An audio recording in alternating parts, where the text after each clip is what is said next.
Hai sobat, Assalamualaikum warahmatullahi wabarakatuh. Bagaimana kabar kalian? Semoga kalian sehat ya. Terima kasih sudah klik video ini. Mari bagikan pengetahuan Islam dengan cara like, share, and subscribe channel Kepoin Islam. Semoga bermanfaat bagi kita semua. Kepoin Islam yuk. Sahabat Kepoin Islam, tentunya kita sudah familiar dengan nama malaikat Raqib dan Atid. Kedua malaikat ini dikenal sebagai malaikat pencatat amal baik dan buruk manusia. Tugas utama malaikat Raqib dan Atid dari Allah cuma satu: mencatat kelakuan baik serta kelakuan jahat kita. Mereka sangat jujur dan tak pernah bermaksiat kepada Allah. Mencatat apa adanya, hal baik maupun hal buruk.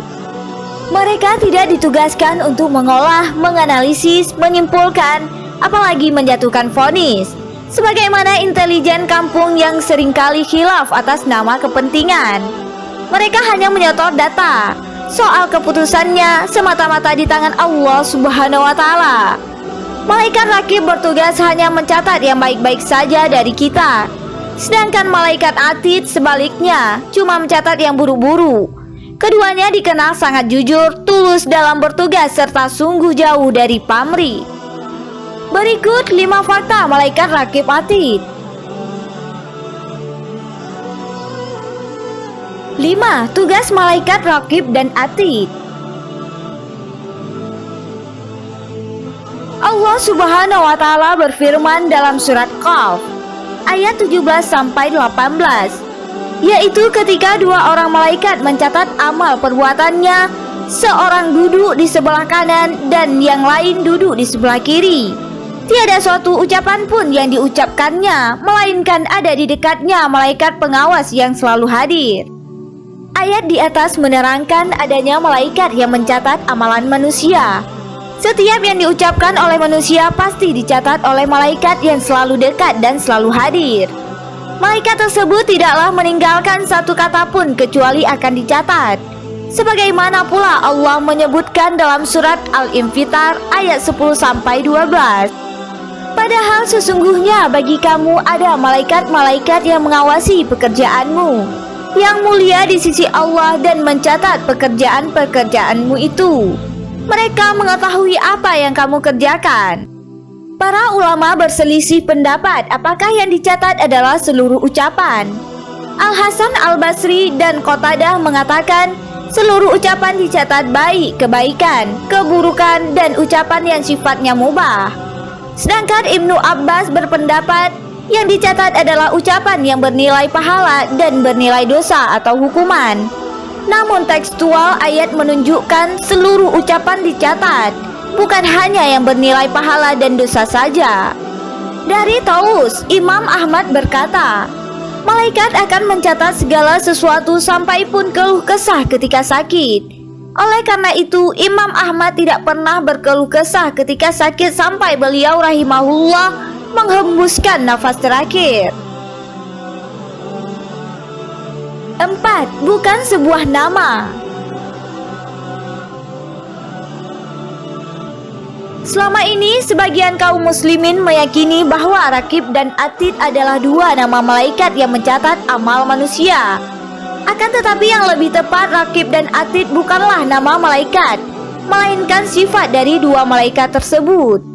Allah Subhanahu wa Ta'ala berfirman dalam surat Qaf ayat 17-18, yaitu ketika dua orang malaikat mencatat amal perbuatannya, seorang duduk di sebelah kanan dan yang lain duduk di sebelah kiri. Tiada satu ucapan pun yang diucapkannya, melainkan ada di dekatnya malaikat pengawas yang selalu hadir. Ahli tafsir Al-Qurtubi menjelaskan bahwa Raqib dan Atid adalah sifat dari malaikat dengan beberapa arti. Beliau berkata, makna kata Raqib adalah senantiasa mengikuti perkara manusia, penjaga dan syahid atau saksi. Sedangkan makna kata Atid adalah yang selalu hadir dan tidak pernah hilang. 3. Keduanya memiliki sifat Raqib dan Atid. Para ulama menjelaskan bahwa rakib dan atid ini adalah dua sifat yang dimiliki oleh malaikat pencatat amal perbuatan, bukan sebagai nama dua malaikat. Sehingga pemaknaan yang tepat, malaikat pencatat amal yang berada di sebelah kanan memiliki sifat rakib dan atid. Demikian pula yang di sebelah kiri memiliki sifat rakib dan atid.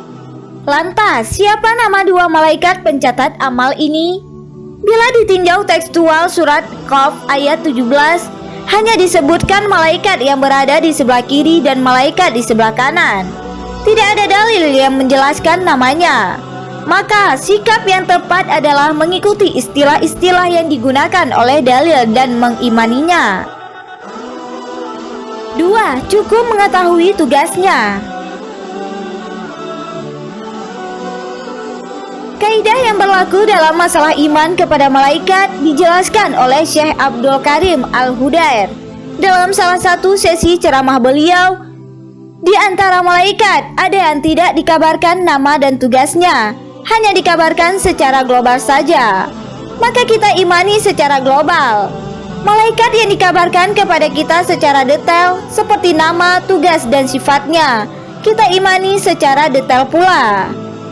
Di samping itu, pengetahuan terkait nama malaikat pencatat amal ini tidak berpengaruh pada tambah dan berkurangnya amal.